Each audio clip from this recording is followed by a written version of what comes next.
ఒక అధ్యాపకుడుగా ఉండి ఒక రకంగా క్లాస్ రూమ్లో మనము చెప్పే చదువు అంటే మనము పాఠం చెప్తున్నప్పుడు దాన్ని ఫీల్ కావాలి. గట్టిగా మెకానికల్గా వెళ్ళి ఒక గాంధీ గురించి ఒక లెక్చర్ ఇస్తే గాంధీని చెప్తున్నప్పుడు అంతే ఇంటెన్స్గా గాంధీ లోపలికి పోవాలి. గాంధీని చెప్పినప్పుడు మీరు అంతే ఎమోషనల్గా అంతే ఇంటెన్స్గా గాంధీలో ఉండే మంచి కానీ గాంధీలో ఉండే పరిమితులు కానీ మన క్లాస్ రూమ్లో చెప్పేటప్పుడు it should be backed by feeling. ఉట్టిగా మనం మెకానికల్గా గాంధీ గారు చెప్పాడు ఇది చెప్పారు అని చెప్పడం వేరు. మరి గాంధీని మార్క్స్ చెప్తున్నప్పుడు కూడా మార్క్స్ ఎట్లా హిస్టారికల్గా డైలెక్టికల్ ప్రాసెస్ని ఎట్లా అనలైజ్ చేశాడు, చరిత్రను ఎట్లా అనలైజ్ చేశాడు. ఓ వెస్టర్న్ థింకర్ను చెప్తున్నప్పుడు కూడా మీరు అదే ఇదిగా చెప్పాలి. దానివలన నేను అనుకోవడం ఏంటంటే క్లాస్ రూమ్లో ఈ కమ్యూనికేషన్ అనేది అవుతుందో ఆ కమ్యూనికేషన్ చాలా బలంగా విద్యార్థి దగ్గరికి పోవడానికి ఏ ఉపాధ్యాయుడికైనా అధ్యాపకుడికైనా చదువు చెప్పడము ఏదో మన వృత్తి మన జీతం ఇస్తున్నారు మనం పని చేస్తున్నామని చేయడం వేరు. మనము చెప్పే చదువులో మనం కన్విక్షన్తో చదువు చెప్పాలి. ప్రతి థింకర్ని మనం వాళ్ళకి న్యాయం చేసేలాగా వాళ్ళు ఏం చెప్పారో జీవితంలో అనేది చెప్పాలి అనేది ఎప్పుడైతే వచ్చిందో నాకు ఉపాధ్యాయుడిగా లేదా అధ్యాపకుడిగా నాకు బిగినింగ్ నుంచి కూడా నేను అధ్యాపక వృత్తిలో జాయిన్ అయినప్పటి నుంచి కూడా నా ఫస్ట్ ట్రాన్స్ఫర్ నేను ఉస్మాన్ యూనివర్సిటీ ఆర్ట్స్ కాలేజ్ చెప్పాను. సరే 6 నెలల్లో నేను అప్పటికి మ్యారేజ్ కాలేదు కాబట్టి ఈవినింగ్ కాలేజ్కు వేశారు. ఈవినింగ్ కాలేజ్లో 6 నెలలు చెప్పిన తర్వాత నన్ను వరంగల్ ట్రాన్స్ఫర్ చేశారు. విద్యార్థులు పెద్ద స్ట్రైక్ చేసి సార్ పోవడానికి వీలు లేదని ఆపారు. ఒక 3 నెలలు ప్రిన్సిపాల్ మీద ప్రెషర్ పెట్టి నన్ను రిలీజ్ చేయొద్దని ప్రిన్సిపాల్ మీద ప్రెషర్ పెట్టాడు. ప్రిన్సిపాల్ కూడా వైస్ ఛాన్సలర్ ఆయన వదలడానికి లేరు పిల్లలు. సరే చివరికి యూనివర్సిటీ సైడ్ ఇట్లా మీరు ఆర్డర్స్ ఎందుకు ఇంప్లిమెంట్ చేయలేదు, అక్కడ టీచర్ లేడు, మీకు వేరే టీచర్స్ ఆయన పంపించేసేయండి అని. సరే ఫైనలీ ప్రిన్సిపాల్ నన్ను రిలీవ్ చేయడానికి వస్తే చాలామంది ఏడ్చారు. అంటే నాకు ఫస్ట్ జీవిత అనుభవం ఏంటంటే పిల్లలు ఇట్లా కళ్ళ నీళ్ళు పెట్టుకోవడము, సార్ ఎట్లా పోతున్నాము, ఎజిటేట్ చేయడము. ఇంకా ఆశ్చర్యం ఏమిటంటే ఆ ఈవినింగ్ కాలేజ్లో ఉండే నా స్టూడెంట్స్ అందరు కూడా ఒక అందరూ నాకంటే వయసులో పెద్ద.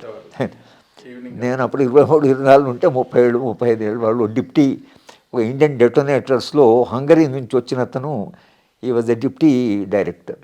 ఆయన క్లాస్ రూమ్లో ఉండేవాడు. పబ్లిక్ అడ్మినిస్ట్రేషన్ చదువుకోవడానికి ఆయన కారులో వచ్చేవాడు. అక్కడ అతను కూడా ప్రిన్సిపాల్ దగ్గర పోయి అతను పోతే ఎట్లా మాకు చాలా బెనిఫిట్ ఉంది అది ఆయన అంటే నాకు ఏమనిపించింది అంటే పిల్లలు ఇంత ఇష్టపడి మనం పోనివ్వడం లేదు అనేది టీచర్కు చాలా సాటిస్ఫాక్షన్ ఉంటుంది. విద్యార్థులు అది నా ఫస్ట్ టీచరు అనుభవం ఫస్ట్ ఇయర్లోనే నాకు ఈ అనుభవం అయింది. వరంగల్ పీజీ సెంటర్ పోతే అక్కడ వాతావరణం కాస్త భిన్నంగా ఉంది. సరే అక్కడ కూడా కొంత విద్యార్థుల సంఖ్య తక్కువ ఉండేది. ఎంఏ కదా, పోస్ట్ గ్రాడ్యుయేషన్ కాబట్టి. సరే అక్కడ చదువు చెప్తున్నప్పుడే మళ్ళీ ఆర్ట్స్ కాలేజ్కు అంటే అక్కడ వరంగల్ ఆర్ట్స్ కాలేజ్లో ఒక లెక్చరర్ లేడు అనేది గ్రాడ్యుయేషన్ కనుక మళ్ళీ పీజీ సెంటర్ నుంచి నన్ను ఆర్ట్స్ కాలేజ్ పంపారు. అక్కడ గొడవ, పిల్లలు వద్దని సార్ పంపదు.